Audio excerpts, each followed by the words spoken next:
Hi guys, அஸ்ஸலாமு அலைக்கும். Restaurant சுவையில் சேமியா எப்படி செய்யலான்னு பார்க்கலாமா? 150 கிராம் ஒரு பாக்கெட் சேமியா எடுத்து வச்சுருக்கிறேன். சேமியா முழுகிற அளவுக்கு தண்ணி எடுத்து அதில் கொஞ்சம் உப்பு போட்டு இந்த சேமியாவை ஊற வச்சுக்கிடலாம் ஒரு 5 நிமிஷம். சேமியா இப்போ நல்லா ஊறிடுச்சு. இட்லி பாத்திரத்தில் தண்ணி ஊற்றி கொதிக்க வச்சு தட்டு போட்டு அதுக்கு மேலே துண்டை போட்டு இந்த சேமியாவை வேக வச்சு எடுத்துக்கிடலாம் ஒரு 5 நிமிஷத்துக்கு.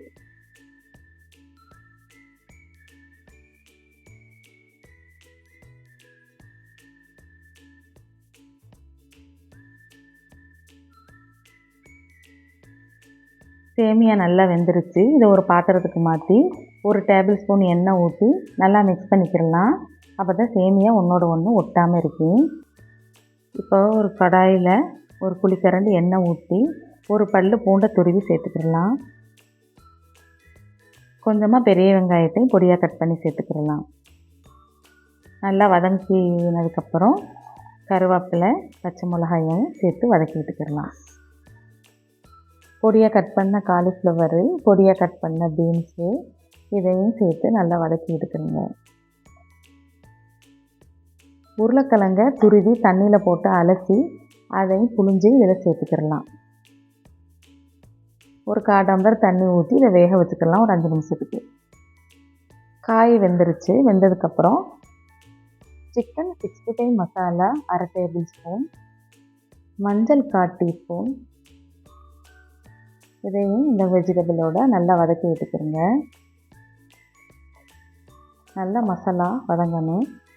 கலருக்காக காஷ்மீர் மிளகாத்தூள் 1/2 டீஸ்பூன் நல்லா வதக்கி விட்டுக்கிடலாம். 65 மசாலாவில் உப்பு இருக்கேன், அதனால் நான் கொஞ்சமாக உப்பு சேர்த்துக்கிறேன், ஒரு பிஞ்சு. ஒரு முட்டையை பொரித்து இதில் சேர்த்துக்கிடலாம். நல்லா மிக்ஸ் பண்ணதுக்கப்புறமா நம்ம அவிச்சு வச்ச சேமியாவை இதில் கொஞ்சம் கொஞ்சமாக ஆட் பண்ணிக்கிடலாம். நல்லா கிண்டி விட்டுக்கிறங்க. நல்லா மசாலா, வெஜிடபிள், சேமியா எல்லாம் ஒன்று சேர்கிற மாதிரி நல்லா கிண்டினதுக்கப்புறமா டொமேட்டோ கெச்சப்பில் 2 டேபிள் ஸ்பூன் ஊற்றிக்கிடலாம். சோயா சாஸ் ஒரு 1/2 டேபிள் ஸ்பூன் ஊற்றிக்கிடலாம். இதை நல்லா மிக்ஸ் பண்ணிக்கிறங்க. எப்போதும் சேமியா செய்கிறது மாதிரி செய்யாமல் கொஞ்சம் வித்தியாசமாக இப்படி செஞ்சு பாருங்கள்.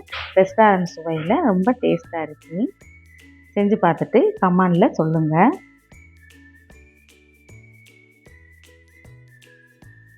இந்த வீடியோ பிடிச்சிருந்தா லைக் பண்ணுங்கள், ஷேர் பண்ணுங்கள், சப்ஸ்கிரைப் பண்ணுங்கள். உங்கள் ஃப்ரெண்ட்ஸ் அண்ட் ஃபேமிலிக்கு ஷேர் பண்ணுங்கள். இன்ஷா அல்லாஹ் இன்னும் ஒரு வீடியோவில் உங்களை பார்க்குறேன்.